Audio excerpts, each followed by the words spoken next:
Hello दोस्तों, नमस्कार। आशीष education science में आपका बहुत बहुत स्वागत है। चलिए, आज हम डिस्कस करेंगे सीबीएसई साइंस क्लास नाइन्थ का मैटर इन आवर सराउंडिंग। बड़ा इंपॉर्टेंट चैप्टर है, इस क्वेश्चन आपके आते हैं। चलिए स्टार्ट करते हैं। Matter in our surrounding. देखिए, मैटर क्या चीज़ होती है। फर्स्टली हमें ये समझना है कि मैटर एक्चुअली होती क्या है। तो matter is the substance which have mass and occupy space, and matter is made up of tiny particles. Matter एक सब्सटेंस है जिसका एक मास होता है और एक स्पेस वो ऑक्यूपाई करता है। And matter is made of टिनी particle, बहुत छोटे छोटे पार्टिकल से मिलकर बना होता है। जैसे एग्जांपल में देखिए तो नोटबुक आपका, पेन, स्टार, सन, प्लानेट, प्लांट, एयर, ये सब किसी न छोटे छोटे पार्टिकल से मिलके बने होते हैं। अब क्या कैरेक्टरिस्टिक्स होती हैं किसी पार्टिकल्स की? They are continuously moving and the have the having space between them. देखिए, इसी कैरेक्टरिस्टिक्स में क्या है कि दे आर कंटिन्यूसली मूविंग, कि ये कंटिन्यूसली मूव करते रहते हैं। And they have space between them, और इनके बीच में क्या होता है? स्पेस होता है। दे अट्रैक्ट ईच अदर, और दूसरे एक दूसरे को क्या करते हैं? अट्रैक्ट करते हैं। ठीक है। अब देखिए, सॉलिड के अंदर क्या होता है? स्पेस बहुत कम होता है, इसलिए वो जहाँ ज़्यादा अट्रैक्ट करते हैं। एंड लिक्विड के अंदर थोड़ा सा कंपेयर टू सॉलिड के कम स्पेस होता है। ठीक है, तो वहाँ ज़्यादा मूव करते हैं, ज़्यादा स्पेस होता है कहने का मतलब। और गैस के अंदर बहुत ज़्यादा स्पेस होता है, इसलिए वहाँ पार्टिकल्स ज़्यादा मूव करते हैं। Particle of matter are continuously moving. Particle possess kinetic energy as the temperature rise of particle moving faster because kinetic energy is increase। Particle मतलब जब भी आप काइनेटिक एनर्जी, जब भी आप उसमें टेम्परेचर राइज करोगे, टेम्परेचर बढ़ाओगे, तो उसके पार्टिकल्स में जो मूवमेंट होगा वो और भी तेज हो जाएगा। टेम्परेचर बढ़ाने पर उसके पार्टिकल में जो मूवमेंट है वो और तेज हो जाएगा, क्योंकि उसके अंदर काइनेटिक एनर्जी भी क्या होगी? इंक्रीज होगी, काफ़ी बढ़ चुकी है। ठीक है। अब मूवमेंट की बात करें अपन, कि मूवमेंट जो होता है अपना, वो मिनिमम किस में हो सकता है? मिनिमम अपना सॉलिड में होगा, फिर लिक्विड में, एंड फाइनली फिर गैस के अंदर। ठीक है, तो मैक्सिमम मूवमेंट बोल सकते हैं कि अपन गैस में मूवमेंट होता है। सबसे कम मिनिमम जो मूवमेंट दिखेगा वो आपको सॉलिड में दिखेगा। Got it? चलिए next. Particle of matter having space between them. अब बात कर रहे हैं कि यार स्पेस के बीच में सॉलिड में क्या इतना स्पेस होगा, लिक्विड में कितना स्पेस होगा, एंड गैस में कितना स्पेस होगा।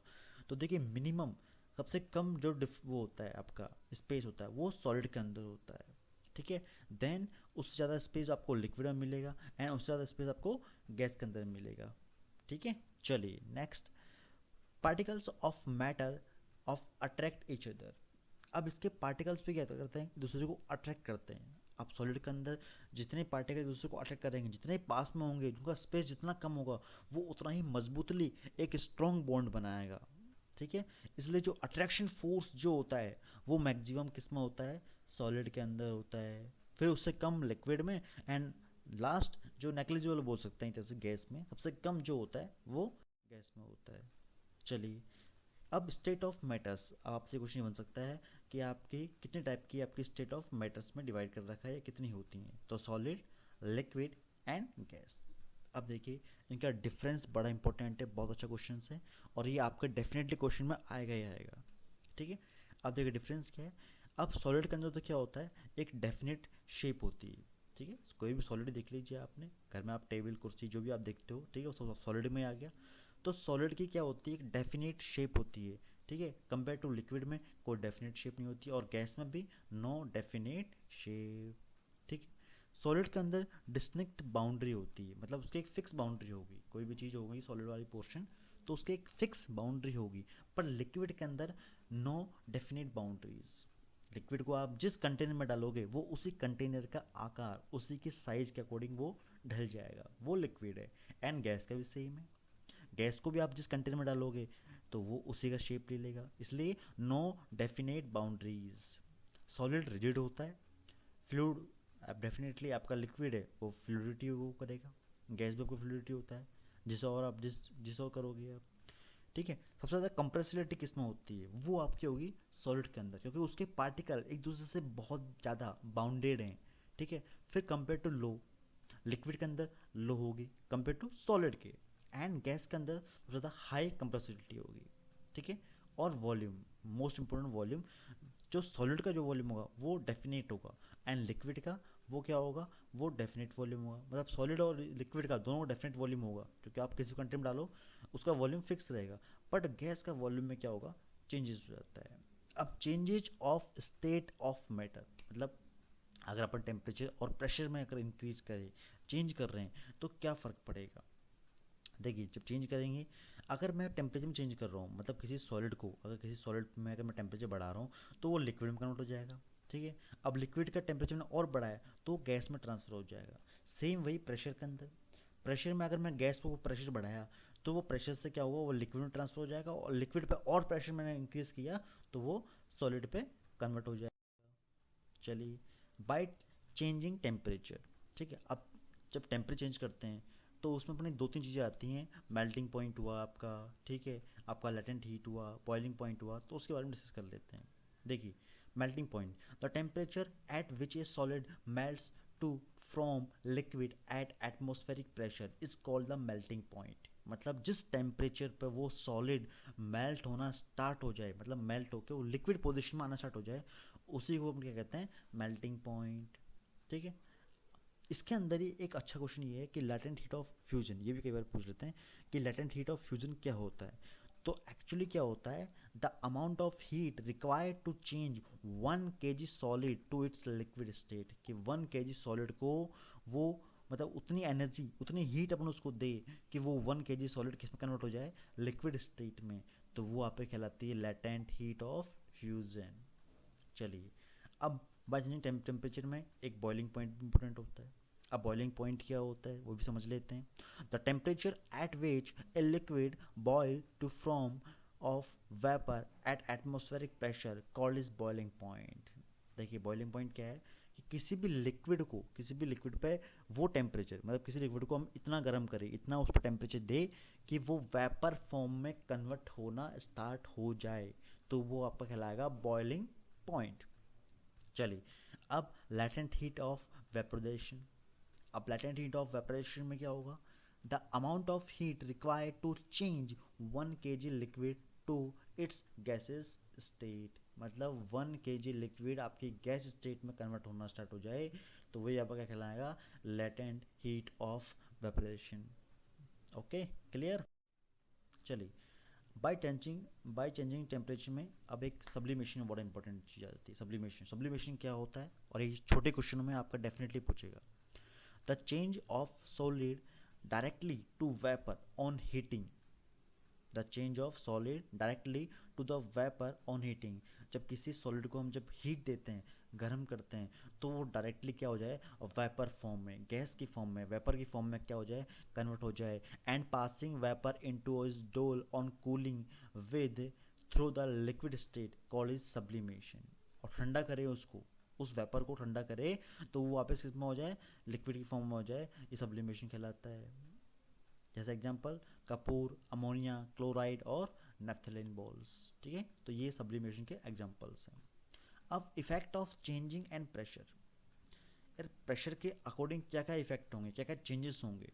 If we compress a gas in a cylinder of through distance between the particle of gas is reduced and finally gas is liquefied।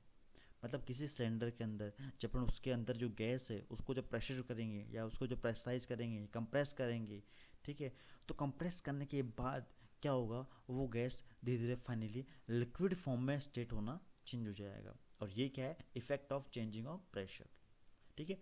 अब देखिए छोटी सी एक दो दो चीज़ें जो आपकी जनरली आपको पता भी होनी चाहिए एज ए नॉलेज के हिसाब से। सीएनजी क्या होती है और एलपीजी क्या होती है, जो जनरली यूज़ होती है, ठीक है। सीएनजी मतलब है कंप्रेस नेचुरल गैस, ठीक है। सीएनजी कहते हैं ना अपने जनरली अपनी गाड़ियों में जो व्हीकल्स में यूज़ होती है, ठीक है, तो वहाँ सीएनजी यूज़ करते हैं, इसका मतलब है compress natural gas. And LPG उसका फिल फॉर्म होती है, full form liquid petroleum gas. Okay, clear हो गया। चलिए, अब पढ़ते हैं इवेपोरेशंस। अब इवेपोरेशंस क्या होता है, it is the surface phenomena in which liquid change into vapor at any temperature below its boiling point is called the vaporization. ये एक फिनोमिना होता है इन विच ऑफ लिक्विड चेंज, मतलब वहाँ लिक्विड चेंज हो रहा है, लिक्विड चेंज क्या वो किस में हो रहा है, वेपर फॉर्म में, एट एनी टेम्परेचर, किसी भी temperature below it's boiling point, ठीक है, वो उसके बॉइलिंग पॉइंट से बिलो होना चाहिए, it call is the evaporation. इसके इफेक्ट्स क्या होते हैं, इंपॉर्टेंट हैं. Factor affecting of evaporation, first expose surface area, उसको सरफेस एरिया कैसा है, ठीक है, ड्राई है, वेट है, क्योंकि डेफिनेटली उसका फ़र्क पड़ेगा उसका. एंड टेम्परेचर का, दूसरा, थर्ड आपका ह्यूमिडिटी, और फोर्थ आपका विंड, ठीक है.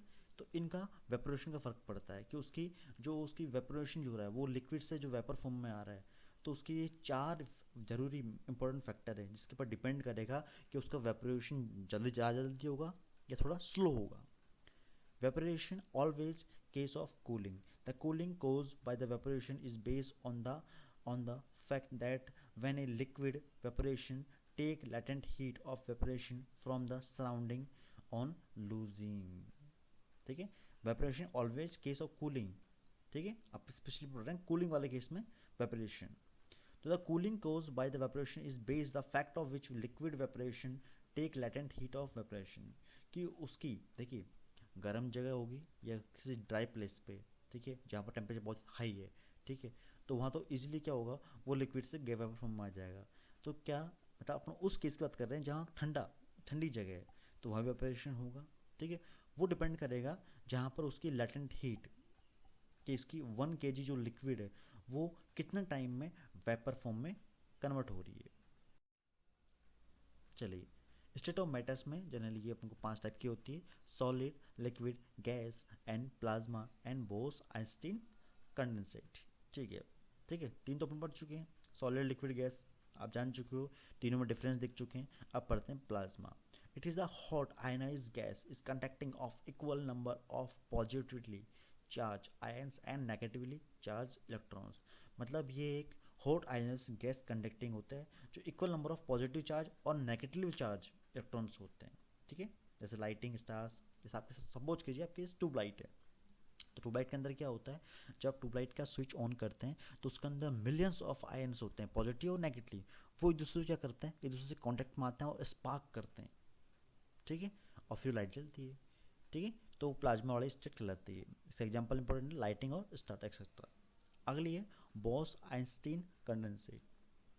ठीक है, अब देखो इसका नाम ही क्या है, बॉस आइंस्टीन कंडेंसेट, क्योंकि इसको अपने जगदीश चंद्र बोस के द्वारा क्या किया गया था, इसको डिस्कवर किया गया था, ठीक है. इसलिए यहाँ पर क्या लिखा हुआ है, बॉस आइंस्टीन. आइंस्टीन भी थे इसमें और बॉस भी थे, इन दोनों का योगदान था, इसलिए इसको नाम दे दिया गया बॉस आइंस्टीन कंडेंसेट.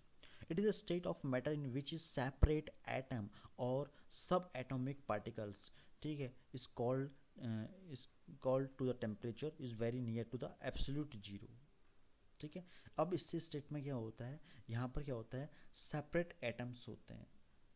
टेम्परेचर को जैसे जैसे वेरी करेंगे, टेम्परेचर जैसे जैसे वेरी करेगा तो उसके एटम क्या होने लगेंगे, सेपरेट होने लगेंगे, और एक टाइम पर क्या होगा, वो उसका एब्सोल्यूट क्या हो जाएगा, पूरा कंप्लीटली जीरो हो जाएगा. Example neutron star, liquid, helium etcetera. चलिए, अब छोटा सा क्वेश्चन ये बनता है, यहाँ पर 1 या 2 नंबर का क्वेश्चन आपका डेफिनेटली बनेगा कि किसी भी केल्विन को सेल्सियस में और सेल्सियस को केल्विन में कन्वर्ट करने के लिए, ठीक है, तो वो कैसे कन्वर्ट करेंगे अपन, ठीक है. चलिए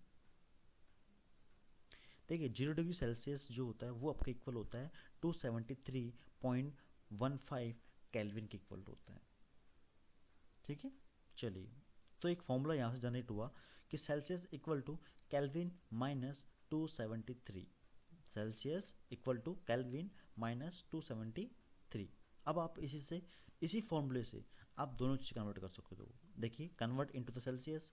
अब 2 एग्जांपल दे रखे हैं यहाँ, 470 केल्विन एंड 173 केल्विन.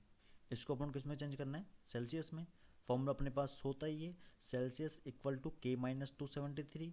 सेल्सियस आ गया, के की वैल्यू अपनी, ठीक है, दे रखी 470 माइनस 270, तो वो आ गया 197 सेंटीग्रेड या सेल्सियस. सेकेंड यहाँ पर देख लेंगे अपन, ठीक है, के माइनस 273 ये फॉर्मूला होता है, सी अपना फाइंड करना है अपन को, तो 173 आपको गिवन है, 273 होता है ये फॉर्मूले में, तो माइनस का 100 डिग्री सेल्सियस. ठीक है। तो आपका ये माइनस में भी आ सकता है और आपका ये पॉजिटिव में भी आ सकता है। अब सेम केल्विन में अपन ये कन्वर्ट करेंगे, ठीक है। 30 डिग्री सेंटीग्रेड सेल्सियस दे रखा है और माइनस का 71 सेल्सियस दे रखा है, इसको अपन कन्वर्ट करेंगे किस में, केल्विन में, ठीक। तो वही फॉर्मूला, सेल्सियस इक्वल टू के माइनस 273, फिर फाइनली अपन ने इसमें रखा और के इक्वल टू आ गया 303 आपका केल्विन, ठीक है। अब -71 के लिए सेम प्रोसेस, तो यहाँ से क्या आया अपना 202 केल्विन। ओके, चलो धन्यवाद आपका, आपके आशीष एजुकेशन में। अगर आपको अच्छा लगा तो प्लीज़ सब्सक्राइब करना, लाइक करना, और आने वाले वीडियो के लिए होपफुली मैं आपके लिए और अच्छा वीडियो बनाऊंगा, ठीक है। आपको पसंद आएंगे, लेकिन प्लीज़ सब्सक्राइब और लाइक करना। Thank you.